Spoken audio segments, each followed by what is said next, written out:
गरुड़ पुराण के अनुसार जैसे ही आपकी मृत्यु होती है, आत्मा कुछ समय तक अपने ही शरीर के आसपास भटकती है। उसे समझ में नहीं आता कि वह मर चुकी है। वह अपने परिजनों को रोते हुए देखती है, अपने ही शरीर को जलते या दफन होते देखती है। मित्रों, अगर आज रात आपकी आंखें बंद हो जाएं, तो क्या आपने कभी सोचा है, आपसे पहला सवाल कौन पूछेगा? आपके कर्मों की फाइल कौन खोलेगा? क्या सच में यमराज दंड देते हैं? क्या स्वर्ग नर्क सिर्फ कहानियां हैं, या फिर मृत्यु के बाद आत्मा एक ऐसी अदालत में जाती है जहां हर सांस, हर सोच, हर कर्म का हिसाब होता है? आज ज्ञान ज्योति चैनल में हम जानेंगे हिंदू धर्म की उन गूढ़ मान्यताओं को जो बताती हैं मृत्यु के बाद कर्मों का हिसाब कैसे होता है, आत्मा की यात्रा कहाँ से कहाँ तक जाती है, और गरुड़ पुराण क्या कहता है उस अंतिम सत्य के बारे में जिससे कोई भी बच नहीं सकता। मित्रों, मृत्यु क्या है? अंत है या शुरुआत? हिंदू धर्म के अनुसार मृत्यु अंत नहीं है, बल्कि एक यात्रा का अगला पड़ाव है। श्रीमद् भगवत गीता के अनुसार न जायते म्रियते वा कदाचित, मतलब आत्मा न जन्म लेती है न मरती है, शरीर बदलता है जैसे इंसान पुराने कपड़े छोड़कर नए कपड़े पहनता है। लेकिन सवाल यह है, जब आत्मा शरीर छोड़ती है तो वह कहाँ जाती है, और सबसे पहले उसके साथ क्या होता है? मित्रों, मृत्यु के तुरंत बाद आत्मा के साथ क्या होता है, आइए यह हम गरुड़ पुराण के अनुसार समझने की कोशिश करते हैं।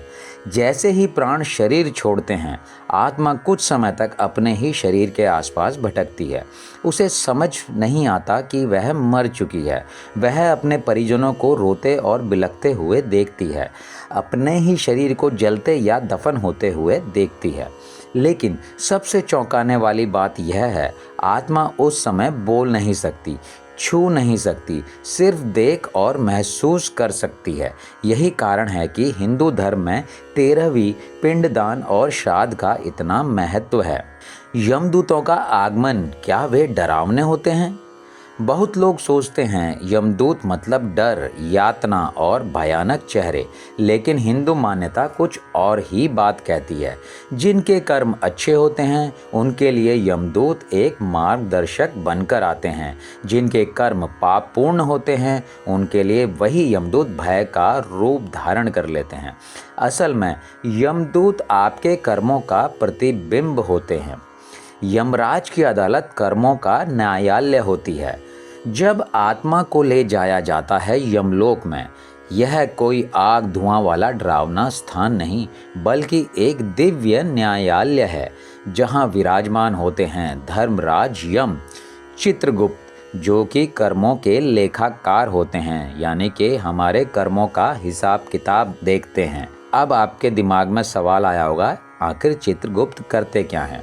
मित्रों, चित्रगुप्त के पास होती है हर आत्मा की पूरी लाइफ की फाइल, यानी कि आपके सभी कर्मों का लेखा जोखा।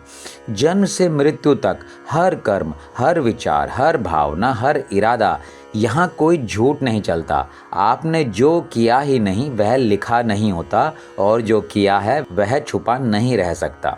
कर्मों के प्रकार क्या क्या होते हैं? सिर्फ अच्छे और बुरे नहीं। हिंदू धर्म कर्म को 3 भागों में बांटता है। पहला है संचित कर्म, यानी कि पिछले जन्मों के जमा कर्म, जो कर्म आपने पिछले जन्म में किए थे। दूसरा है प्रारब्ध कर्म, जो इस जन्म में आपको भोगने ही हैं। तीसरा है क्रियमाण कर्म, जो आप अभी कर रहे हैं। मृत्यु के बाद इन तीनों कर्मों का संयुक्त हिसाब होता है। स्वर्ग और नरक, क्या ये स्थायी हैं? नहीं, यह बहुत बड़ा भ्रम है। स्वर्ग हमेशा खुशी देता है और नर्क हमेशा सज़ा। हिंदू धर्म ऐसा नहीं मानता। स्वर्ग और नर्क एक्चुअली टेम्परेरी ट्रांजिट जोन्स हैं, जैसे ट्रेन का वेटिंग रूम होता है या एग्ज़ाम का रिजल्ट सेंटर। यहाँ आत्मा पुण्य का फल भोगती है, यानी कि स्वर्ग, पाप का दंड भोगती है, यानी कि नर्क। फिर पुनर्जन्म क्या होता है? गरुड़ पुराण के अनुसार नर्क डराने के लिए नहीं, बल्कि समझाने के लिए है।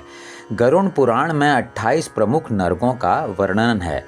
कुछ उदाहरण यहाँ दिए जा रहे हैं, जैसे तमिस्र छल कपट करने वालों के लिए होता है ये, रौरव निर्दय हिंसा करने वालों के लिए यह होता है, कुंभीपाक पशु हत्या और क्रूरता के लिए यह नरक होता है। लेकिन ध्यान रहे, ये वर्णन डराने के लिए नहीं है, बल्कि कर्म के परिणाम समझाने के लिए है। क्या हर आत्मा को दंड मिलता है? जी नहीं। जो व्यक्ति सत्य बोलता है, करुणा रखता है, माता पिता का सम्मान करता है, किसी का अहित नहीं करता, उसकी आत्मा शांति के साथ आगे बढ़ती है। कई आत्माएं तो यमलोक को भी नहीं जाती, सीधे उच्च लोकों में चली जाती हैं। तो अब आपके दिमाग में होगा कि पुनर्जन्म कैसे तय होता है। यही है सबसे गूढ़ रहस्य। आपका अगला जन्म तय होता है आपके अधूरे कर्मों से, आपकी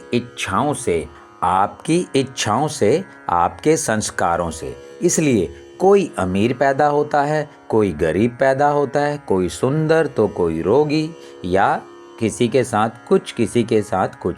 यह ईश्वर का पक्षपात नहीं, आपके कर्मों का गणित है।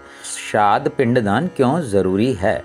श्राद्ध का अर्थ सबसे पहले हम समझते हैं, आत्मा को उसकी यात्रा में ऊर्जा और शांति देना।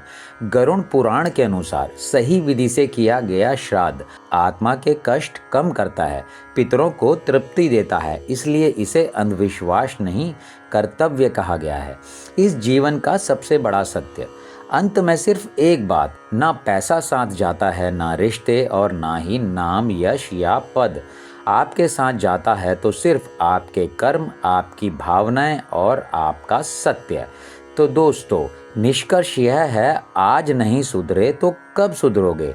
अगर यह वीडियो या लेख जो भी आप सुन रहे हैं आपको थोड़ा भी सोचने पर मजबूर कर दे, तो यही इसका उद्देश्य है। आज से बुरा करने से पहले सोचिए, किसी को दुख देने से पहले रुकिए, क्योंकि यह कर्मों की अदालत अटल है और इन सब का हिसाब मृत्यु के पश्चात होना है। ज्ञान ज्योति चैनल पर ऐसे ही सनातन ज्ञान के लिए हमसे जुड़े रहिए। जय श्री राम।